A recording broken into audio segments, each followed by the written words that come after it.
రండి దిగండి. అందరూ చదువుకున్న సప్లైర్స్ భలే ఉన్నారు.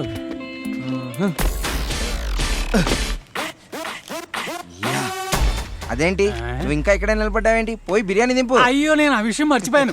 అవతల అద్దెబట్టలు నలిపోతాయి, నేను దింపను. మొత్తం మధ్య నువ్వే పే చేయాలి. ఆడేసుకోండి, మొత్తం ఆడిటోరియం అంతా ఆడవాళ్ళే. ఇక మీకు ఇష్టం వచ్చిన వాళ్ళకి మీరు సర్వీస్ చేసుకోండి, ఎంజాయ్ చేయండి. మనీ సర్వీస్ చేయడానికి ఆడాలి తప్ప మగవాళ్ళు వద్దని చెప్పాను కదా. అయ్యో సిస్టర్, వీళ్ళు మగవాళ్ళు కాదు, లుక్ మార్చారంతే. జంబలకడి పంప. జంబలకడి పంబ అదేంటిది? అయ్యో సిస్టర్, జంబలకడి పంపండి తెలీదా? ఫర్ ఎగ్జాంపుల్, చూడు పిన్నమ్మా పాడు పిల్లడు, చూడు ఏంటి పిన్నమ్మా పాట పాడు పాడుతున్నావ్? పిల్లడు. జంబలకడి పంప. మీకేం ప్రాబ్లం రాదు.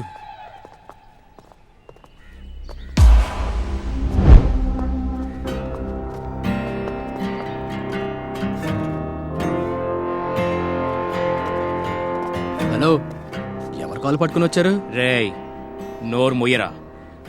మీలాగా వేషాలు వేయడానికి రాలేదురా ఇక్కడికి. రేయ్, వాళ్ళకి తెలిస్తే అందరం కలిపి బొక్కలో దోయిస్తారు. డీసెంట్ గా ఉంటే మీ అందరికి మంచిది. ఇది మ్యాచ్ అవ్వట్లేదే. అది చూడు. వేదిక మేడం, బాలు మాస్టర్ కి ఒంట్లో బాలేదట. ప్రోగ్రామ్ కండక్ట్ చేయడానికి వేరే వాళ్ళు వస్తున్నారు.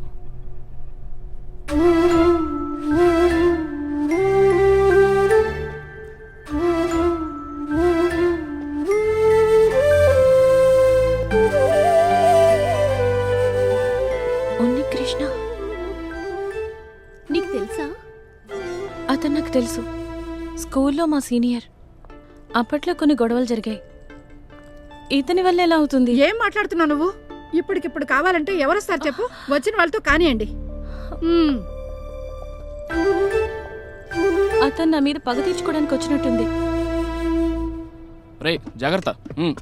తకదిమి తకజం తకదిమి తకజం తకదిమి తకజం తకదిమి తకజం అటు చూడు. తకదిమి తకజం తకదిమి తకజం వాడు మన కాలేజీలో తకదిమి చదువుకున్నాడు. తకజం తకదిమి తకజం తకదిమి తకజం తకదిమి తకజం మన గ్రూపేరా? తకదిమి మన తకజం గ్రూపా? తకదిమి తకజం తకదిమి తకజం తకదిమి తకజం. ఎన్నో కార్యక్రమాలున్నా సరే మా ఆహ్వానాన్ని మన్నించి వచ్చిన విద్యాశాఖ మంత్రి శ్రీమతి సీతాలక్ష్మి గారికి మా మదర్స్ కాలేజీ తరఫున స్వాగతం పలుకుతున్నాం.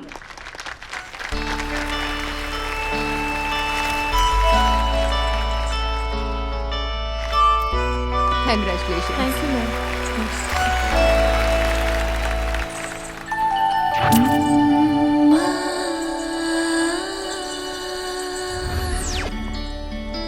Hi Vedika, Huh?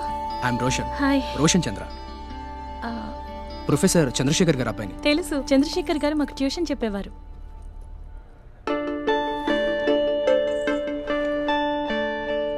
వేదిక, ఫ్యాంటాస్టిక్ పెర్ఫార్మెన్స్. Thank you. ఒక్క నిమిషం. ఓకే.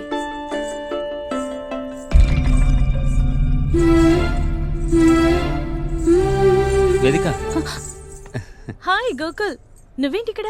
నేను నీ ప్రోగ్రామ్ చూడటానికి వచ్చాను. చాలా బాగుంది. Thank you. ఆ, అది నేను నీతో ఒక విషయం మాట్లాడాలి. అది యాక్చువల్లీ వేదిక. ఉన్ని కృష్ణ,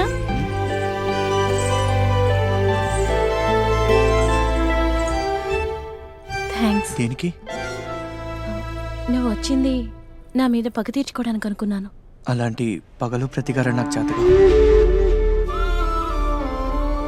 ఫ్లాష్ బ్యాక్లో జరిగిన దానికి విలన్ నేనేనని మీ నాన్నగారు ఇప్పటికీ నమ్ముతున్నారు.